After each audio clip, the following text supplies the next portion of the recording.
Hello and welcome to another episode of It Was Mooney, your source for all things movie, streaming, and pop culture related. I'm your host, Kosi, and I'm joined always by Wani B. And today, we're doing a classic two-man episode. Oh, hello, buddy.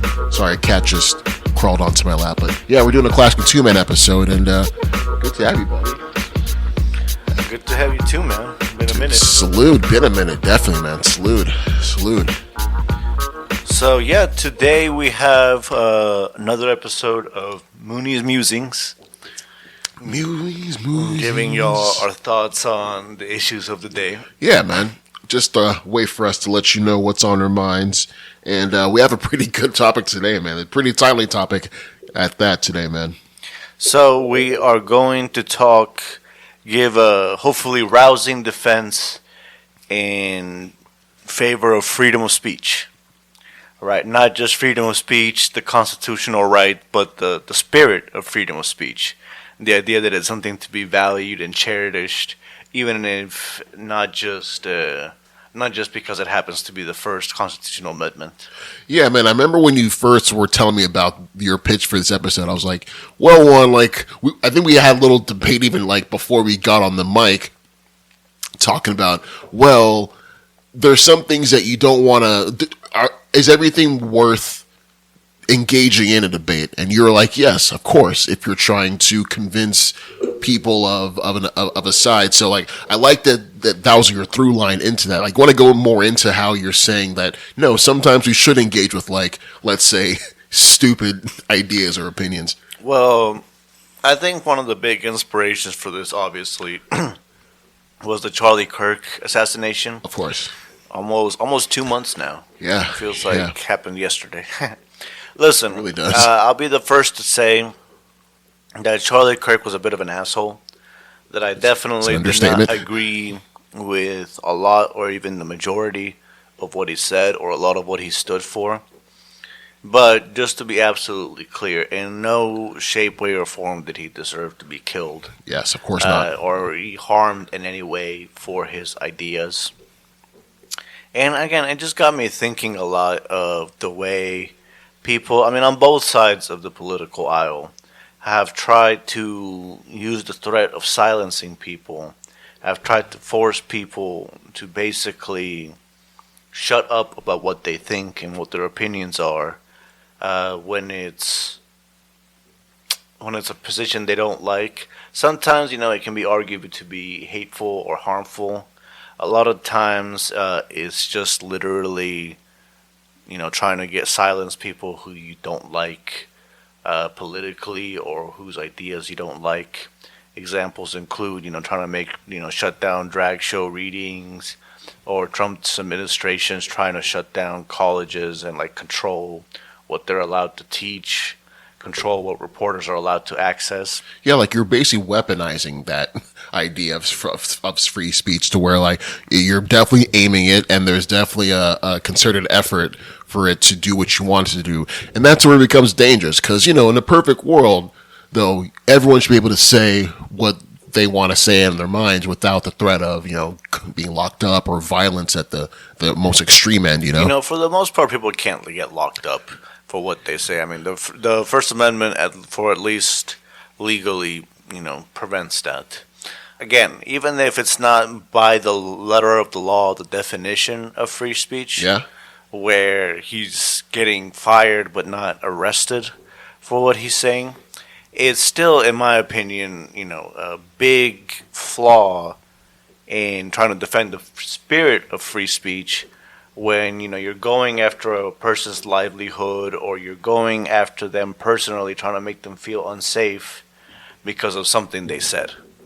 You think that going after somebody's livelihood and their way to live because of something that they said you didn't agree with is not the way to go. It's not upholding what free speech is. Exactly. Again, Technically, it's nothing in the Constitution that prevents it. The Constitution only defends the government doing so.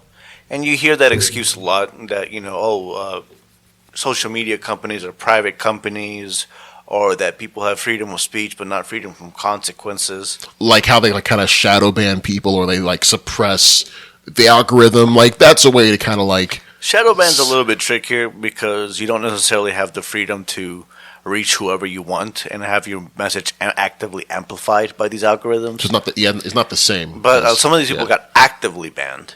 Okay. Right? Some of these people got actively banned, and then they weren't allowed to access the platform at all. And you're trying to not have happen. Like, people shouldn't have their stuff in taken general, away. again, it gets tricky. I don't want to say there's no cases of it. If somebody's actively harassing or causing harm to another specific person, obviously that's very different from just saying things I disagree with.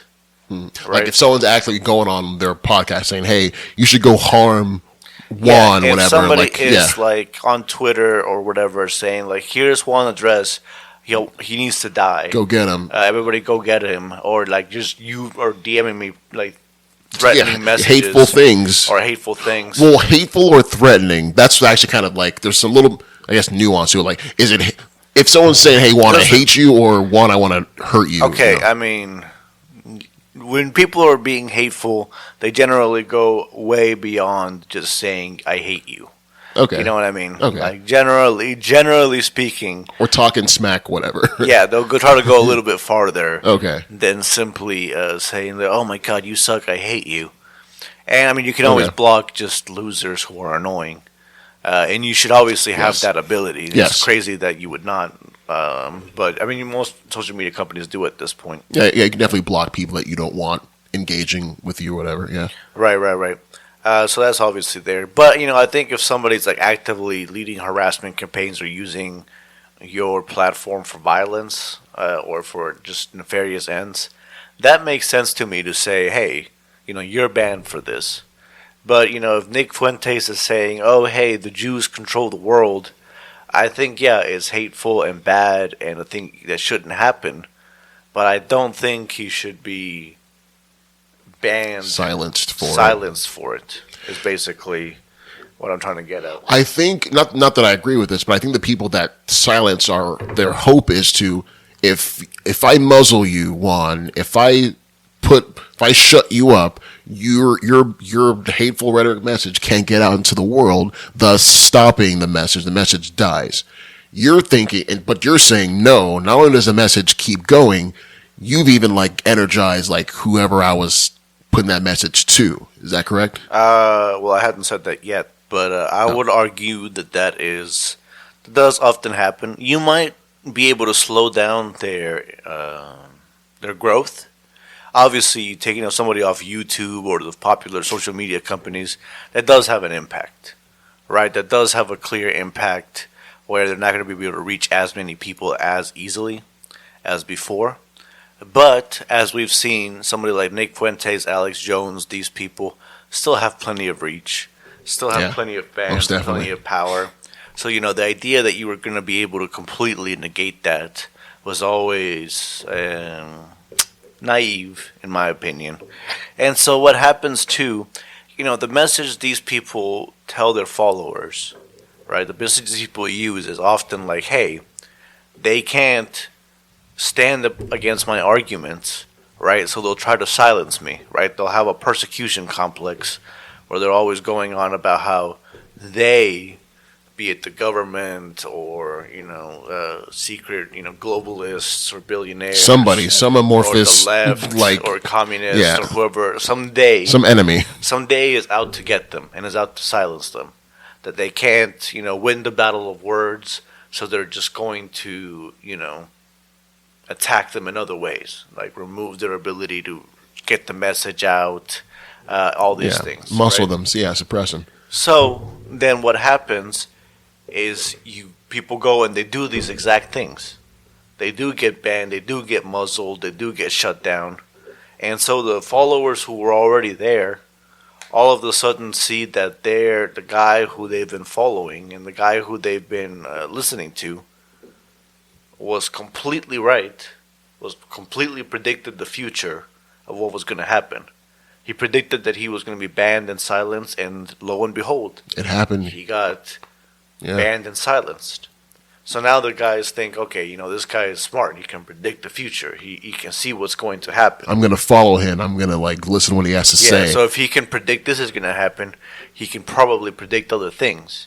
They said he was some crazy idiot that didn't know anything, but look how accurate he was about this. So those people are kind of playing into his hand, essentially, kind of creating this myth for his audience, like It's in real time. because if the goal is to defeat Alex Jones, there's not an easy answer here. If you just leave him on YouTube and leave him on social media, then yeah, he can obviously has an easier ability to gain more audience. So I think where they went wrong, and I agree with you in this case, they thought the silver bullet for Alex Jones is just to muzzle him.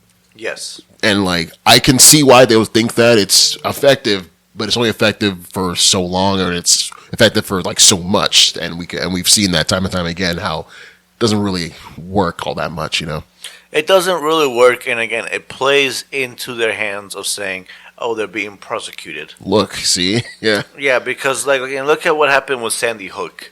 You let Alex Jones talk enough, it basically freaks people out, and he gets sued, and it costs him a bunch of money because he can't help himself, and he goes too far.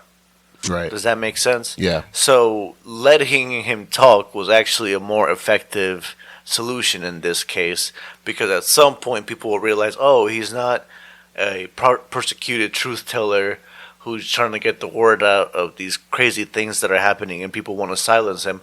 Oh no, he's just a lunatic, some crazy guy who shouldn't be listened to. But one, I think what happens is it takes people too long to get that realization, and while they're taking that time, a lot of destructive things happen. And like you're right, free speech, we should let them keep going. But like I think people's fear is like, well, if we keep letting them just listen to all this stuff, look at all this destruction that could happen in the meantime. So I think there's two separate issues here.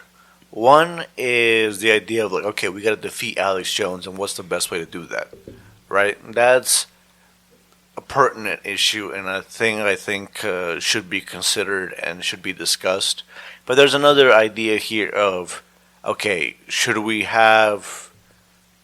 try to muzzle Alex Jones as the way to do it, right? And I think my argument at the end of the day is, freedom of speech is worth upholding, and is worth treating as this precious, inalienable right, even if it sometimes leads to inconvenient or unfortunate outcomes in the short term. Yeah, we shouldn't pick and choose who has freedom of speech. It's an inalienable right that we all should have. Yes, we should have, again, defending the spirit of freedom of speech. I agree with that. Yeah, I agree with that. Means you sometimes acknowledge that freedom of speech will cause you to lose things that you really didn't want to lose. Or right? Also from like a more kind of personal standpoint, it'll cause you to have to hear and tackle things that you don't necessarily like to hear and all the time as well. Like that's exactly correct, and that's one of the big problems here, right? Again, going back to Charlie Kirk, this guy basically heard Charlie Kirk say hateful things about trans people, about other people. He got it into his head that Charlie Kirk was this evil manipulator and destructive personality, which again you could honestly argue he was. But then, instead of saying, okay, I have to figure out a way to convince people he's wrong, you just said, okay, I'm going to literally silence him permanently, right? I'm going to remove his ability to say anything. And the reaction to it was like, you made a great point too, like how, what happened to him was terrible and all that, but the whole but saying but after that, like, but you're almost kind of like condoning what happened to him. Like, no, we shouldn't ever condone that stuff to happen to There was a lot of people who had this mentality of saying, really weird. Hey, Charlie Kirk it was bad that Charlie Kirk died. Political violence is bad. But, he was a real piece of shit asshole, and he said terrible things, and we really should focus on that. And it's like, okay, first of all, a man just died. And whatever he said, nothing he said was worth the death penalty. And I think let's just make that clear. Yeah, of course. And people had a hard time even getting to that point because of just how like emotional, like mostly charged the whole thing was. Yeah. Listen, people were not sad about the fact that he died, and I mean, I'll tell you right now, I'm not particularly broken up about it either. I was more shocked, if anything. Like, shocked about it, but like, I'm not like some guy who. Oh I'm not gonna. Yeah. Who I wasn't crying or nothing, because Charlie Kirk died. At the same time, again, it's very clear to me. No matter what he said, he did not deserve death. Yeah, what happened there was wrong. That was very clear. And it was very weird to see just the mental gymnastics you call, but justification to like, well, but then like that becomes, okay, so that means in your eyes, if some people, even though I don't agree with them, but to you, they deserve a similar fate because of what they think and believe. It sets a very, very dangerous precedent. That's all I'm saying. It's a very dangerous precedent. And even then, like, if you told a lot of these people, it's like, okay, if you had a choice, would you deny Charlie Kirk's ability to be on social media and to make money? And would you be happy if banks removed his bank account and all this stuff? There's a good chunk of people who would say yes. Yeah, some good comeuppance. Yes. And they would say, it's private businesses. They can do whatever they want. They can deny service to anybody. It's the consequence of free speech. It's a consequence. Blah blah blah. But again, that's where I'm arguing back and fighting back against that.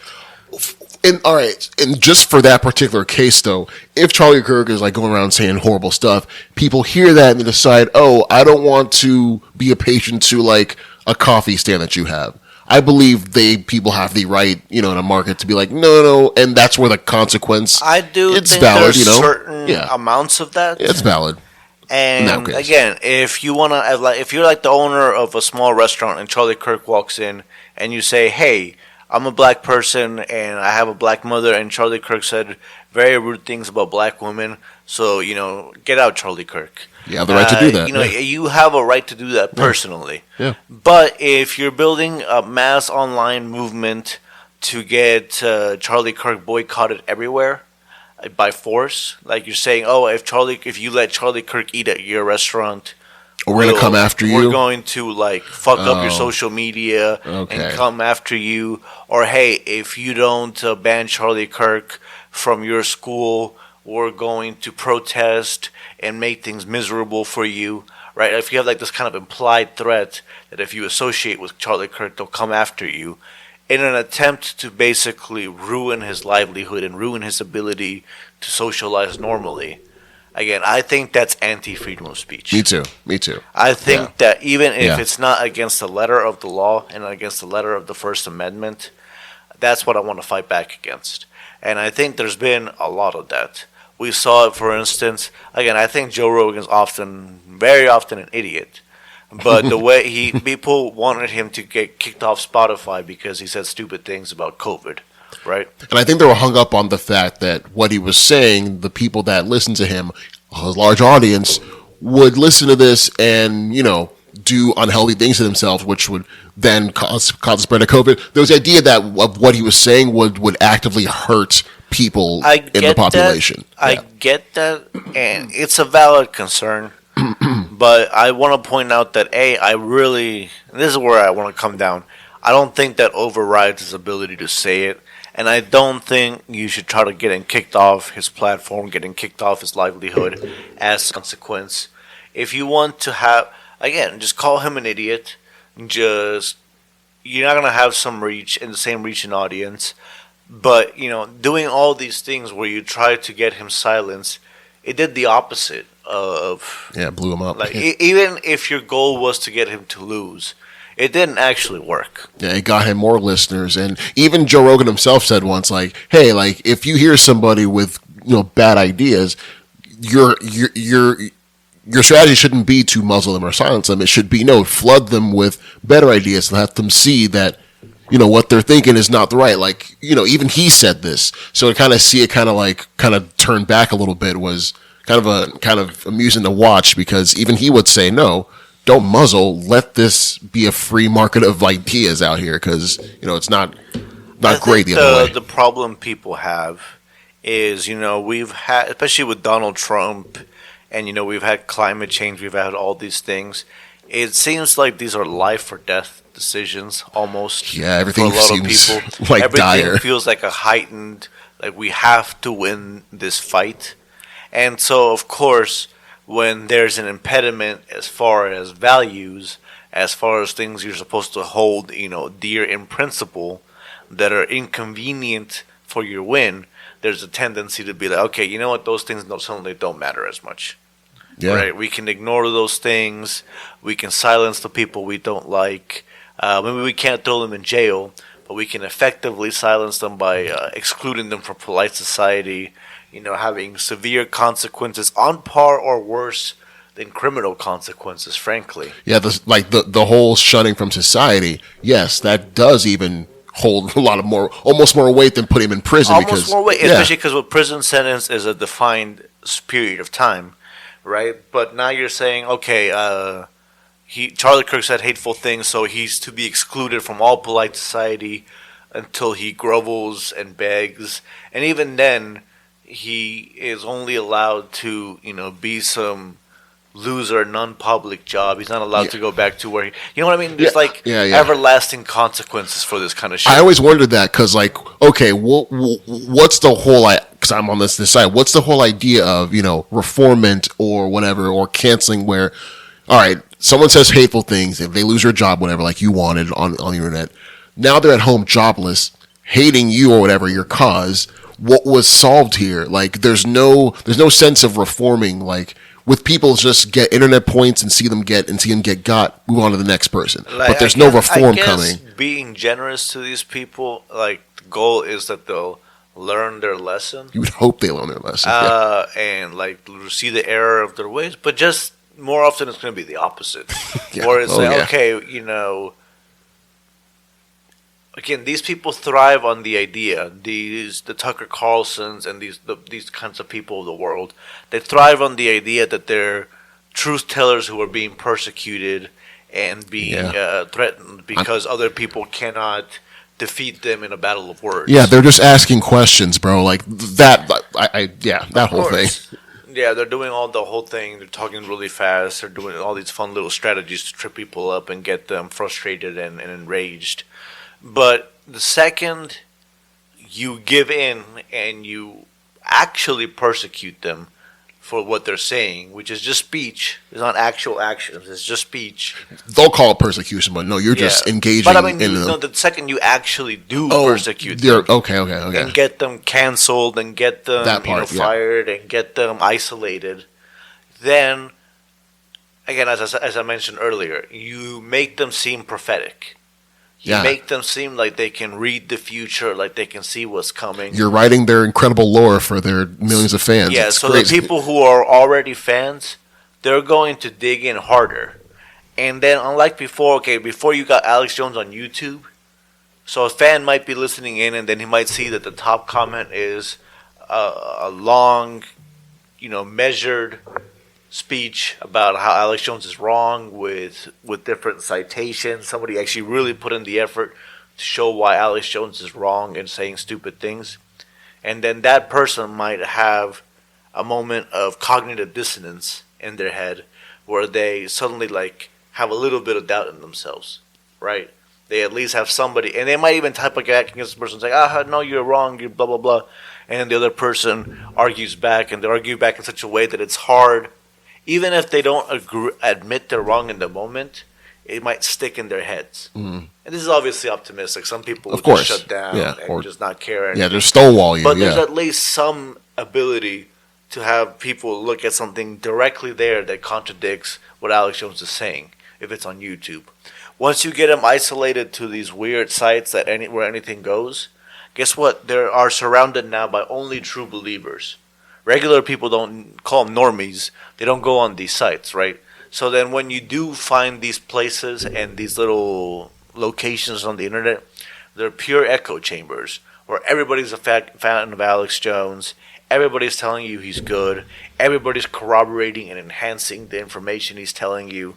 So now it seems like, oh, look, there's all these people who, are being silenced by the media and everywhere else, and they're not comfortable expressing themselves in the real world.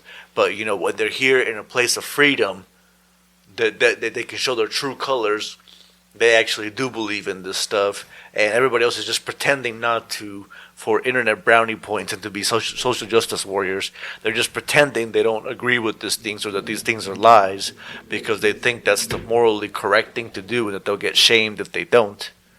So, do you know what I mean? Yeah. Do you see what I'm saying? So it actually enhances and validates their connection to Alex Jones and gives them a community of like-minded individuals who again they feel like, oh hey, these are the people who are actually telling the truth.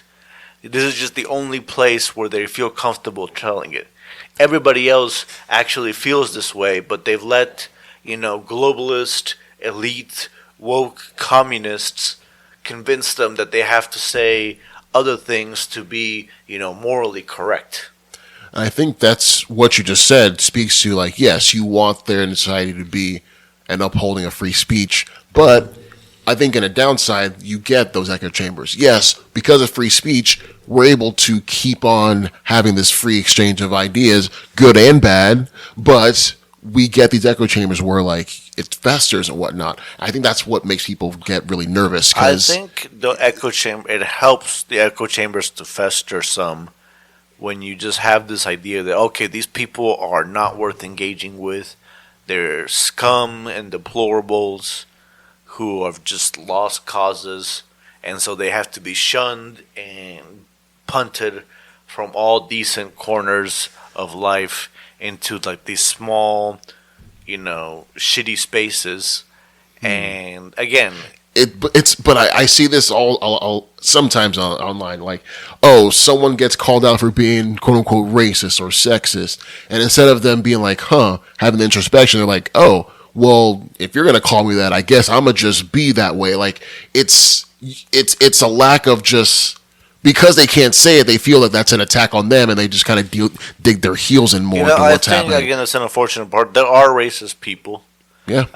And I definitely strongly disagree with them. I just think a better solution for dealing with them is telling them that they're racist losers and calling them out instead of, telling them, okay, let's get the security to come in and exclude them from polite society. Just, get like the powers that be to shut down their Facebook account and shut down everything so that you silence them. Yeah, no, I agree with that. We should allow them to still exist in society, but we will still show them through like social standings how fucked up they're being. That's all. They can still go to bed and at night come to work, whatever. But they'll still know through just how they go throughout society that that's not the way people think, and we're not going to tolerate that. Absolutely. And again, there's no easy solution here. Of course not. Yeah. If you want me to say, hey, this is the 100% winning strategy that's going to defeat the racists for all time, no, I don't think I can. I think that would be naive of me to tell you, right? I think the point I'm ultimately trying to make is that free speech is still worth having as a right, even if it sometimes causes the racists to win, right? Even if it sometimes leads the bad guys to get their word out and get their message out. Yeah, well, but I'll say this one. It's like that sucks to hear because it's true. But the glimmer of the kind of silver lining, but the other part of the coin is, yes, the racists will win, but you don't have to like it. You don't have to just lay down and just be like, that's whatever. True. That's all I want to say, too. I will say the real upside is history has shown when freedom of speech is allowed to proliferate, it tends to benefit the common man more.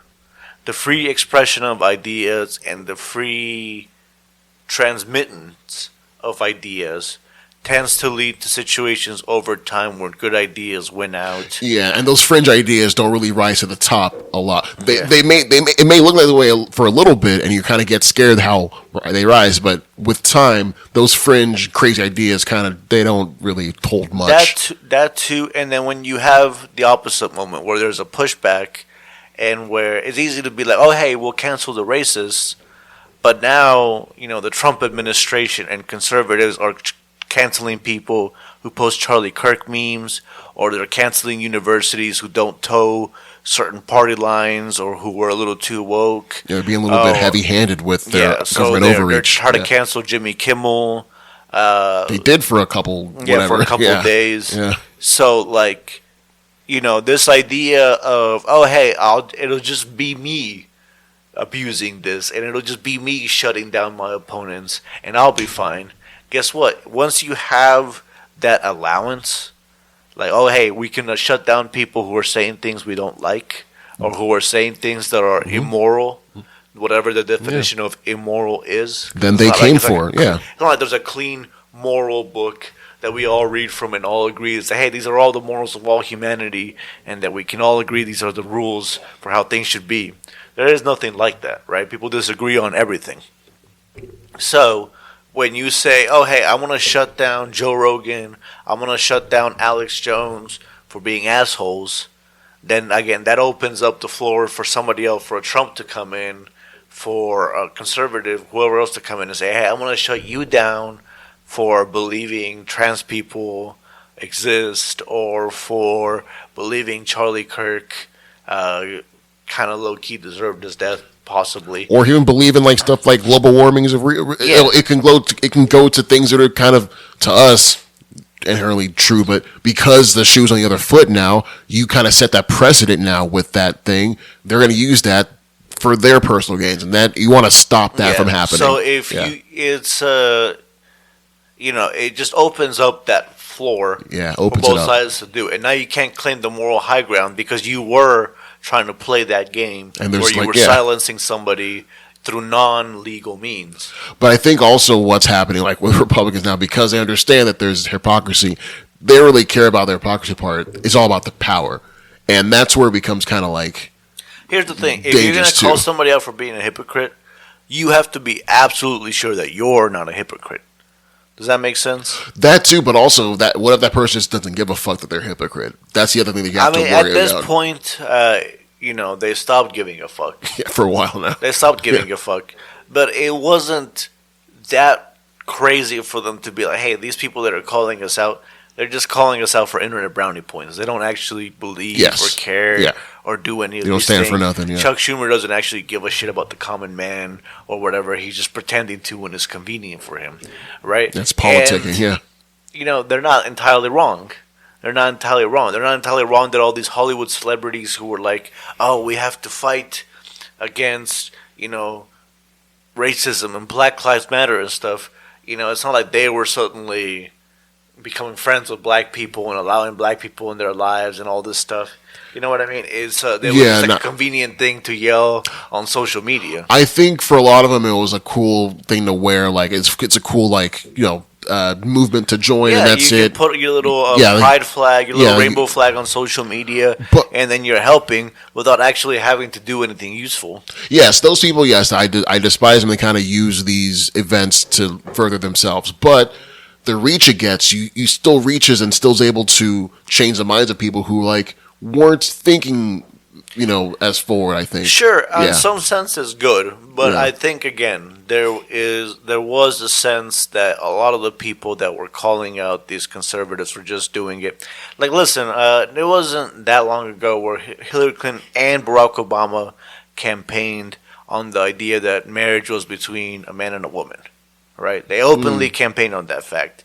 And then a few years later, you had people getting canceled and losing their jobs because they were conservatives who believed that marriage was between a man and a woman. Yeah. Do you see what I mean? Yeah. It's like nobody tried to make sure Obama and Hillary Clinton lost everything. They were just going after the people that happened to be conservative. Yeah, it was just they're playing the Game of Thrones at the time. Yeah, Hillary Clinton was the nominee. 8 years later, she wasn't canceled for saying marriage was between a man and a woman. Of course not. So do you see my problem? Yeah. Like if you're saying oh, hey, this is completely unacceptable, beyond the vile, beyond the pale, you're an asshole for doing this. Oh, unless I agree with you politically, then I'll forgive you. It kind of reminds me of how you were going back with numericism, how you can kind of game how it can be gamed and used for nefarious ways.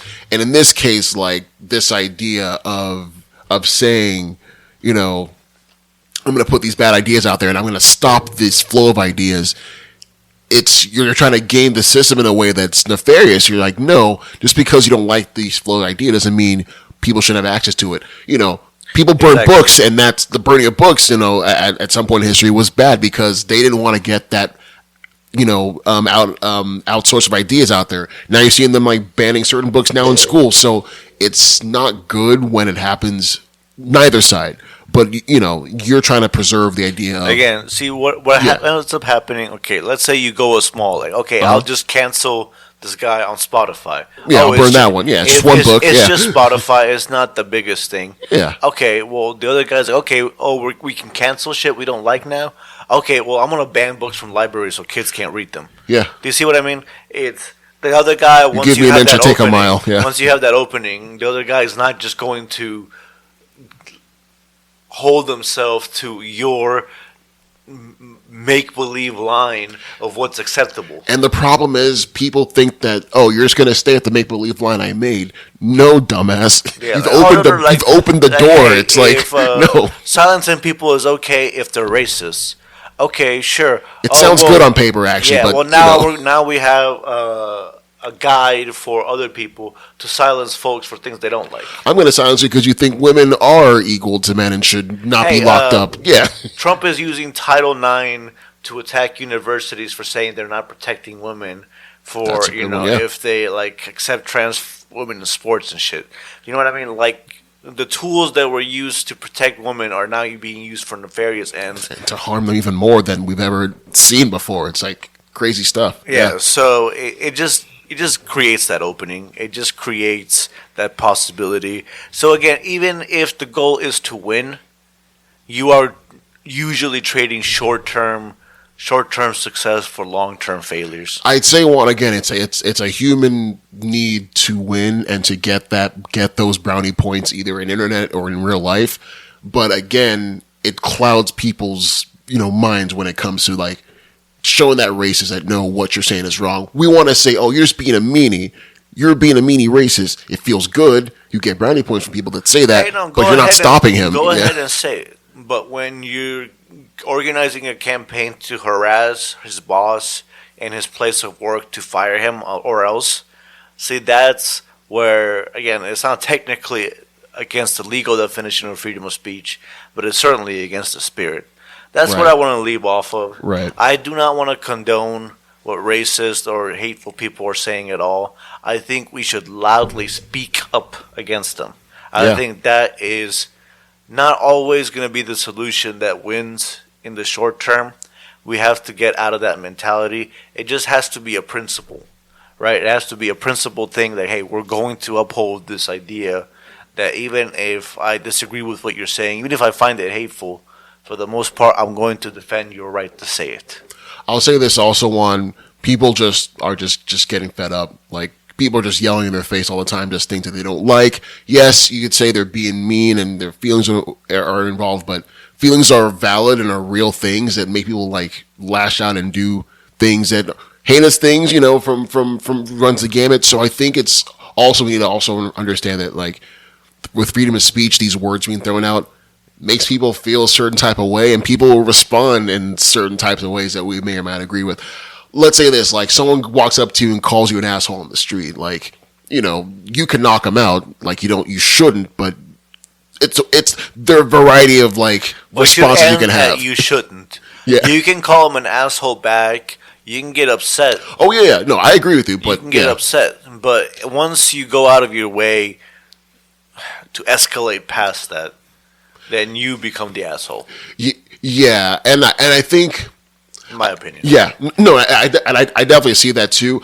I'm not saying I would do that, but I understand if someone gets called an asshole, they just knock the person out. That's all I'm saying. I get that. I can see how someone can have a crazy response. It's a satisfying thing to do, but we should be against it. Yeah, it doesn't solve anything. That's my thing. Even if it feels satisfying in the moment, knocking some guy out for being an asshole. Again, there's better ways to handle it.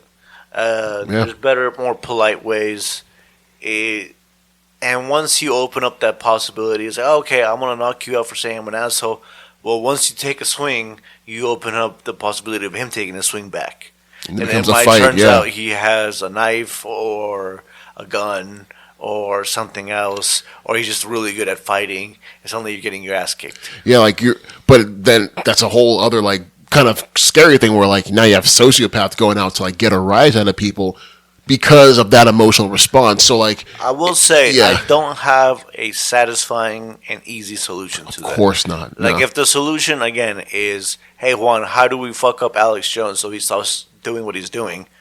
I don't have an easy answer for you. Yeah, there's no silver bullet for I that one. want to believe that just explaining to people how he's wrong and showing people the error of his ways is enough over time to make him irrelevant. But if you want, like today, hey, how do I fuck up Alex Jones so he stops doing what he's doing and he stops influencing things the way he's doing? I don't think I have a message that's satisfying for you. No, your message is satisfying. The message is let Alex Jones talk, but also speak up against dumbass like Alex Jones. No, your message is actually very clear. Speak up against it. Do something about it. Be active in it. Just don't be passive. Be active. When you hear something like that, have the wherewithal and courage to say, no, that's not right. And I think it's hard for a lot of people to do. Like, it's not easy. You gotta have the mental fortitude to know, hey, I don't need Alex Jones or I don't need whichever asshole I'm arguing with to admit he's wrong to know that I am right. Yep. Right? I think that's where a lot of people get hung up.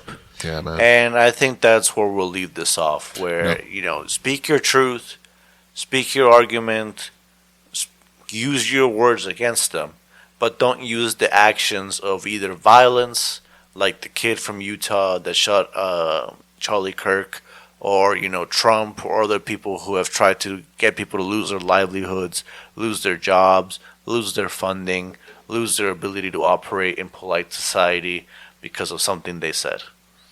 Right? Well said. I think that's where we want to leave off. Well said, brother. All right, and then on a lighter note, before we end off, it's time for that plug of the week. Plug of the week. Plugging it. Yeah, this isn't lighter, but it's a great show. So I want to plug HBO Max's show, Welcome to Derry. It is a TV show based on the It movies. So Andy Muschietti, director of the It movies from 2017, 2019, he's now made a TV series about, the Derry. Derry is a town in Maine that all, not just the It movies, but a lot of Stephen King universe-esque stuff happens in. So the first 2 episodes are on HBO Max, and that first episode was a great banger. I don't want to spoil it, but I just want to plug that show. Go watch it. Andy Muschietti has a very great eye for horror and for building out worlds and for just being a person that understands what works in horror, but also what works in storytelling and bringing in themes that are very, very pertinent to what's happening, but also bringing them back to horror and why these things are horrifying, no matter what era of time you're in. So again, not to spoil it. So again, watch Welcome to Derry. It's on HBO Max. The first 2 episodes are on there. So that is my plug of the week. Good plug, Kosi. My plug, I want to plug Abbott Elementary. Oh man, hell yeah! It's an awesome little sitcom about a very black public school. That is not hyperbole. That is what it is. So. Extremely black. Yeah, but it's great. It's a great show. It has good messages about the realities of teaching in a public school. But it's funny. It's not like incredibly laugh out loud. Yeah. But it's like a charming vibe. It's very charming. It has Chris from Everybody Hates Chris. Quinta Brunson is on there. Quinta Brunson is she writes and produces everything. Yeah, I love seeing her blow up. The cast is very charming and delightful. The cast of teachers. It's just a fun show. And I think it shows a good different culture and experience too that a lot of people might not be familiar with. Exactly. If you've been in the suburbs, you went to nice public schools, all this stuff. Give you a bit of an eye-opening experience, because the show does not shy away from being real about the issues these teachers are facing. Yeah, it has fun, but it never trades that in for addressing issues that are on the minds of people today. So yeah, I also love that show. I don't watch it enough, but the stuff I've seen, I've really enjoyed. I caught up most of all the way, first 3 seasons while I was in Columbia recently. Okay. So yeah. fun show. Not totally laugh out loud, and it can sometimes be a little too saccharine with its messaging, but it's a fun show. I like it a lot. All right, that's Abbott Elementary. You can catch on ABC or Hulu. So yeah, Disney Plus at this point. Disney, yeah. Oh, that too.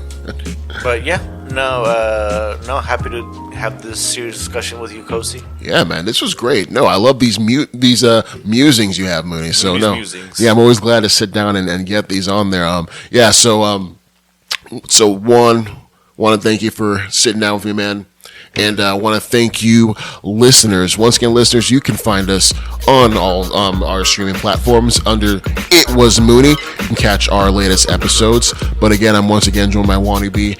And as always, I'm Kosi. Until next time, peace. Adios.